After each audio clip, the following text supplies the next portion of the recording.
À Digne, dans les Alpes de Haute-Provence, se tient depuis 48 heures un symposium international, le premier du genre, sur la protection du patrimoine géologique, autrement dit des fossiles. Et jusqu'à lundi prochain, une centaine de scientifiques venus du monde entier vont réfléchir ensemble pour tenter de trouver des solutions les meilleures possibles pour protéger ce qu'il est convenu d'appeler la mémoire de la Terre. Serge Dupuis, Henri Lelièvre. Un symposium à 2 pas de la célèbre dalle à ammonite d'animaux disparus il y a environ 185 millions d'années et fossilisé sur cet ancien fond sous-marin, une pièce unique au monde qui a probablement donné l'idée aux responsables de l'UNESCO d'organiser cette première rencontre. Sujet longuement abordé hier, les critères de sélection des sites et le pillage géologique qui représente une valeur marchande et que les géologues veulent éviter.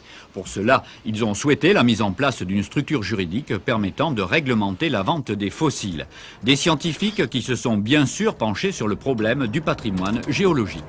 Il nous a semblé important que pour la première fois, on arrive à écrire un texte qui puisse expliquer simplement ce qu'est le patrimoine géologique au public et ce, quelle que soit la nationalité du public concerné. Donc on a tous mené une réflexion sur la réelle signification de notre travail et en fait on s'est aperçu, mais ce que certains savaient déjà heureusement, c'est que protéger le patrimoine géologique c'est plus qu'un acte scientifique, c'est travailler sur la mémoire de la Terre.